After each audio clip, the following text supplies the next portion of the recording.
Bon, bonjour monsieur.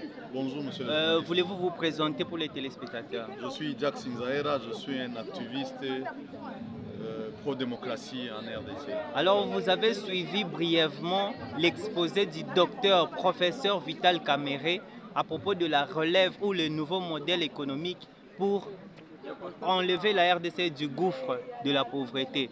Qu'est-ce que vous avez retenu? En fait, nous pensons que c'est de la poudre aux yeux parce que le docteur Kamerhe a été ministre de l'économie et aujourd'hui notre économie est toujours sabotée et c'est une économie qui n'a pas de sens parce que aujourd'hui chaque commerçant, chaque opérateur économique se réveille et met le prix qu'il veut. Parce que dans un État, on ne doit pas vivre comme dans une jungle où chacun doit fixer son prix. Aujourd'hui, le président de la République avait parlé d'abord, je parle d'un cas spécifique. Le prix de billets d'avion. Jusqu'aujourd'hui, dans le système de l'État, c'est 98 $ de Goma Kinshasa. Mais jusqu'aujourd'hui, les gens payent jusqu'à 255 $. Congo Airways, c'est 230 $. Où serait l'économie? Où serait le ministre de l'économie? Aujourd'hui, c'est le Congo qui paye. Les Congolais consomment l'eau la plus chère au monde, les courants les plus chers au monde, tout est cher. Et tout ça, c'est parce qu'il y a un vide au ministère de l'économie. Tout ça, c'est parce qu'il y a un groupe d'individus qui nous gèrent par complot sans un esprit patriotique. Pensez-vous que ces gens qui nous volent l'avenir viennent encore nous donner la matière disant que non, l'économie problématique?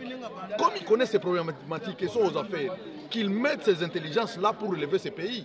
Mais on n'a aucun espoir parce que c'est eux-mêmes demain qui vont aller encore se comploter pour piller le pays et pour rendre cette population misérable. On n'a pas de soins de santé garantis, c'est parce que les gens au pouvoir, ils prennent le pays comme leur entreprise, leur famille et consorts.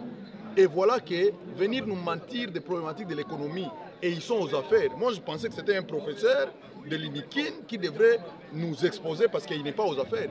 Mais les gens qui ont dirigé ce pays et appliquent forte raison, qui était ministre de l'économie, tout ce qu'il est en train de nous dire là, il n'a pas mis ça en pratique. Pourquoi en tant que ministre de l'économie? Aujourd'hui, il est au Parlement, mais il est informé que les Congolais payent l'eau la plus chère au monde. Il connaît que les Congolais payent les courants les plus chers au monde, les transports les plus chers au monde. Qu'est-ce qu'il fait aujourd'hui en tant que président du Parlement? Et nous pensons que la jeunesse congolaise doit être éveillée et cesser d'être manipulée par ces gens qui nous volent l'avenir et qui viennent encore nous mentir avec des théories, pourtant ils sont aux affaires. Que pensez-vous de la part ou de l'apport de l'étudiant en économie dans le développement de la République démocratique du Congo? Mais les étudiants, on les a volés leur avenir. Qu'est-ce qu'ils vont faire en matière économique? Car ces mêmes gens qui gouvernent le pays, aujourd'hui sont devant les étudiants pour le mentir, pour le flatter, disant que non, la problématique et les défis d'un Congo émergent. C'est Congo qui devrait émerger pendant une année de Kamerhe au ministère. C'est Congo qui devait émerger pendant plus de 2 ans d'Nzangi comme ministre de l'enseignement supérieur, Kaongia comme ministre de l'industrie, mais nous pensons que ces gens doivent quand même respecter ce peuple. Et cette jeunesse, la crème intellectuelle congolaise, doivent normalement sortir de cette manipulation politicienne et prendre les responsabilités du destin du pays à main. D'après ce que vous venez d'évoquer, qu'est-ce que vous proposez au gouvernement? Nous pensons que le gouvernement doit cesser de nous gouverner par complot. Et le gouvernement doit prendre des priorités pour respecter les textes réglementaires du pays. Nous avons de bonnes lois qui ne sont pas appliquées. Et nous pensons, vous voyez vous-même qu'il n'y a pas de l'eau, il n'y a pas de courant partout. Mais les opposants viendront demain pour dire « Oh, violation de la loi électorale, oh, loi électorale Kosovo ».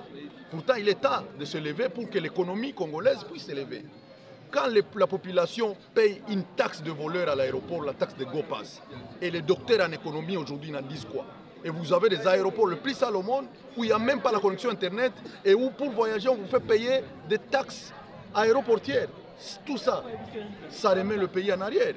Et à cette jeunesse de rendre ses dirigeants responsables, de faire pression à cette gouvernance et prendre les responsabilités pour que ce pays change demain après-demain. Merci. Merci beaucoup.